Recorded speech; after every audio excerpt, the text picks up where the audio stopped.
We started a church in Georgia. For 5 months, we didn't have any members. When I say we did not have. Just me and my wife. 5 months is not 5 weeks. And I'm saying that for context. But eventually people started coming. So we moved to a space. And in that space, the first time we moved there, people started coming. We started growing and growing and growing. And thanks be to God. So our services are in the evening. So I said, let us do a shared space to cushion the effects of the rent. So a church will use it in the morning. They'll pay us for it. And then we'll just be doing our evening service. So a man came and he started. After 6 weeks, he stopped. He said he's closing the church. I said, okay. The second person came. After 2 months, he stopped. Nobody is coming. I said, okay. The third person came. He said, after some weeks, he stopped. He said, I said, sir, no, you're not going to stop. If our church was not growing, I would have said that space is cursed.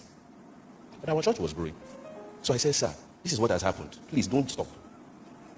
I also did this thing for 5 months. Nobody came. Don't stop. So I called someone in our Lagos church to help him. Look at all the stress I did. To help him to be running ads, to be able to be doing things so that this man will not stop. The man stopped though. The man said, he's an American man. He said, Pastor, he ain't working. I said, hey, that thing really puzzled me. Is this place cursed? 3 people, 3 ministries closed down in this place. If it was Nigeria, they would say we are using their staff. What's going on here? The Holy Spirit, and so I started to intercede, especially for that last man. So I have a group of 7 that we pray together. I said, let's intercede for him. I don't want him to give up. So as we started interceding for him, the Holy Spirit just opened my eyes to see. There was something common among the 3 of them. They were all over 60. They were all over 60. So I remembered, I went to preach in Houston. As I was preaching, I finished preaching. An old man came to me and started touching me. When I say touching, almost like harassing. Like he was pressing my hand.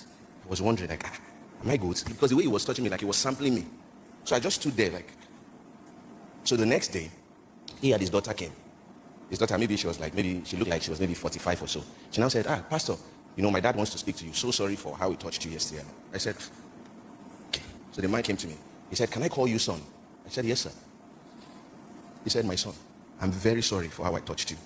But when you were preaching, God spoke to me and said, you see what that boy is doing? That's what I wanted to do with your life. I'm touching you because if I can't become it, at least let me touch it. I'm trying to explain that Deuteronomy 1, that there is a time you want to do it. God will say, don't worry.